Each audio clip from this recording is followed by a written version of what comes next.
going to make a little bit of an introduction. This might Mhm. be the introduction anyway, to be honest, because I feel like it's a little bit more laid back and chilled out anyway. Yeah. Uh, a little bit of an introduction about James, who has been a part of the team now for 8 to 10 weeks or so. I think that's right. Yeah. Um, I shared a post which was about my story and my history and things like that, and the things that I've gone through in my life, and that resonated really well with James. So James reached out, got in touch, and the rest is history. And I want to pass over to James now, if that's all right, just so he can explain a little bit about where we were at prior to starting the coaching process, and then we can get into all the juicy details after that. Yeah, definitely. So prior to joining J2, I was sort of a little bit lost with training. Obviously, Josh mentioned the post that resonated quite well with me. Being an ex-professional athlete, similar to Josh, training at a high level and sort of everything prescribed to me, fitness, nutrition, lifestyle. I found that a lot easier than leaving professional sport. Leaving professional sport, I got lost in the ether of Instagram fads, Instagram diets, following training programs that didn't really matter. I also got lost in intermediate fasting. The infinite ether that is Instagram and the information that comes from that. So when me and Josh had the first conversation, I think that was the first thing that he said: shut that down straight away. That's not going to do any good for you. And yeah, we sort of brought it round, and from joining J2, it's just been a massive upwards trend. Fitness, mental health, well-being, just generally feel 100% better. Awesome. I think we could leave it there, James, to be fair. Thanks for Sorry, mate. Yeah. We'll just wrap it up there. That works for me. It's perfect. Literally, that's the killer line, is that? No, mate, I really appreciate that. And as James quite rightly mentioned there, ex-professional athlete. And when that had to stop due to circumstances kind of outside of his control, felt a bit lost with what to do, and came to me asking for a bit more of a sustainable approach to his training. He wanted to treat training as something which is more suited to his now lifestyle as a busy dad, business owner, and all these things as well. But then, funnily enough, said, "Oh, in 6 weeks' time, I've actually got an ultra marathon to do first." So, explain a little bit about that, mate, in 30, 60 seconds on a post-it note about the ultra marathon, how that went, and whether or not you decided to book it again for a year. For a second time round, yeah. Yeah. Yeah, so the conception of the ultra marathon, it's always been something I've admired, endurance sports, extreme endurance sports, that being said. Always been something I've admired. Running is my biggest hatred in life. So I thought I'd tie them both together and do an ultra marathon. Yeah, so we've now completed the ultra. Again, the help that you gave me throughout that very brief preparation was absolutely priceless. The nutrition was spot on, the timing, the sort of tapering of the workouts towards the end of the training schedule. But yeah, we got through it. It was no mean feat. 70 miles, almost 25 hours on my feet wasn't something that I would quickly jump in and do again. But then 23 and a half hours after finishing, I'd signed up for next year. So yeah, let's go again. Let's go again, man. So that's the longevity that we were speaking about with his training and not taking it too much. But I think that just shows that when you have the right approach with your training build, when you've got the correct support with your nutrition strategy and things like that, you can get kind of like that bug for something. If everything feels great and you feels right and you're just in the moment, you're like, oh, this felt good. I've got that itch. I've got that bug back.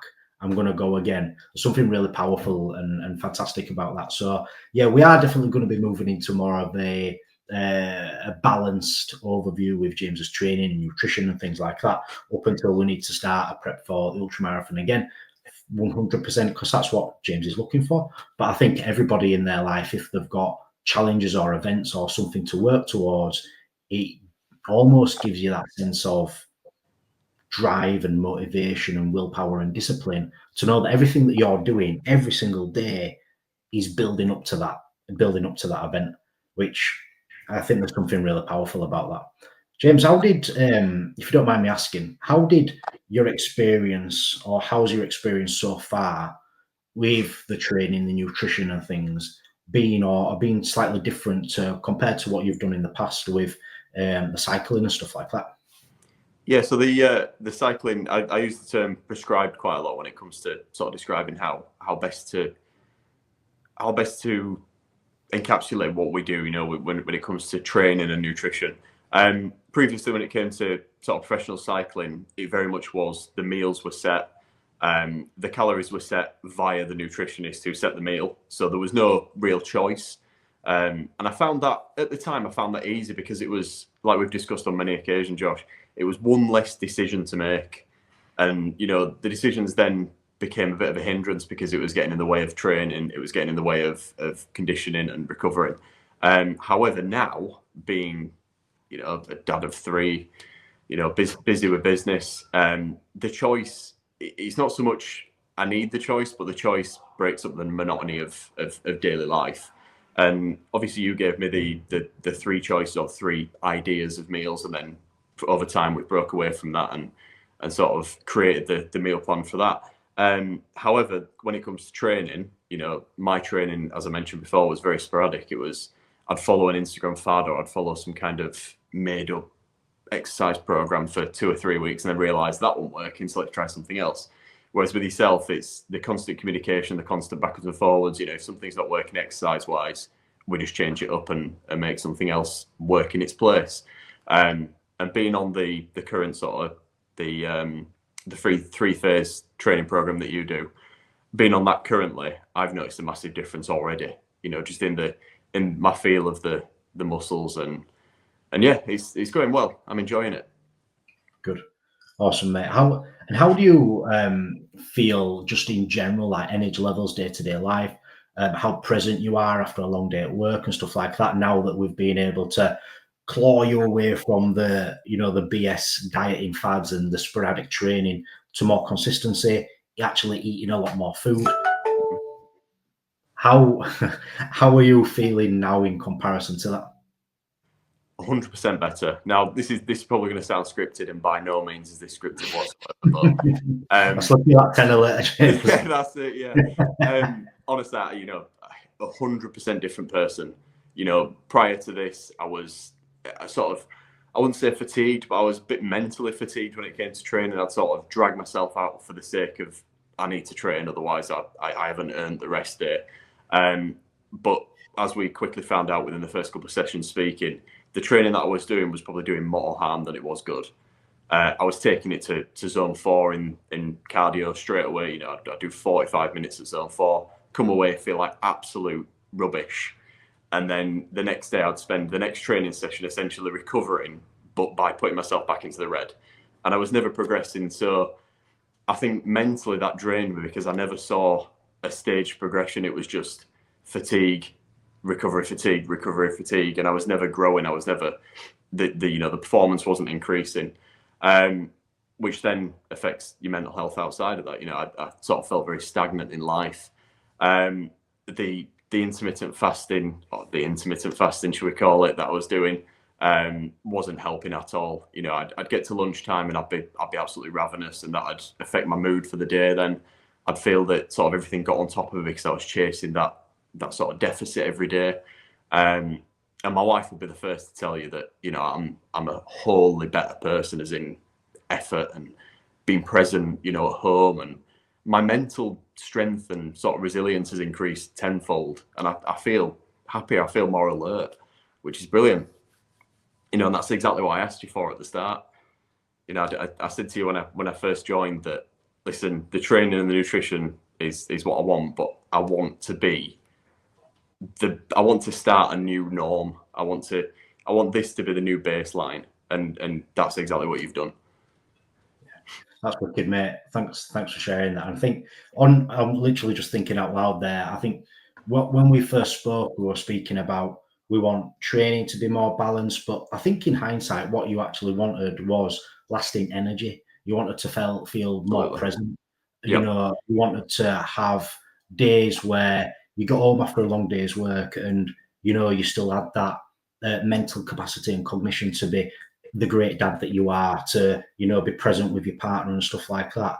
And we've done that, and now because we've done that, you feel more capable to be able to want to kind of have a little bit of less balance with your training and scratch that itch again with those professional like tendencies of prior. So I think we when we sat down, it was like, yeah, we need to make everything more balanced, but we didn't feel like, we didn't feel like you could be that professional of old because of how you felt then. Whereas now, like you feel great, as you've just mentioned. You're thriving, and then it's now an opportunity where whilst you're still young and everything, we can scratch that itch a little bit, when time allows. And I think that's probably a little bit something that in hindsight we'll be able to look back on and think, yeah, it's let's capitalize on how good you are feeling right now, and when time Absolutely. is there and we are available to do it, we're going to take these events and these challenges and things and grasp them with both hands, which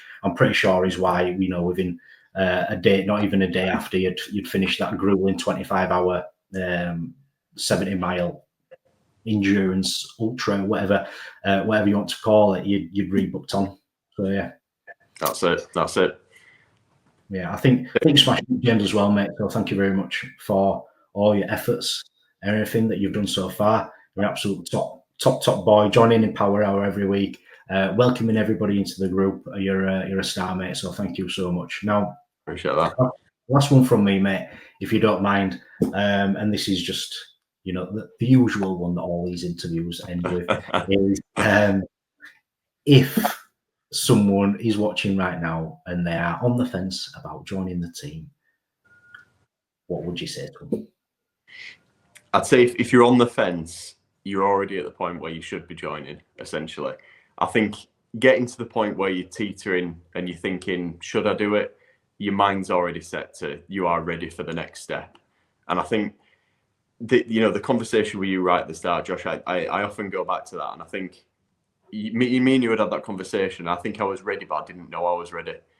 I was there, but my mind hadn't quite said I'm ready to let somebody else take the lead. I was thinking the ego, I can do this on my own, but I couldn't. There's lots of blokes that I've spoken to recently that do the exact same as me. The dip between the various different Instagram lifestyle. I follow this and follow that, follow this chap and Liver King and all the rest of this BS that's out there.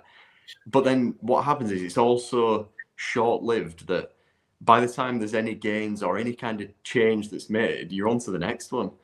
Whereas this is such a sustained and solid program that it's difficult not to stick to.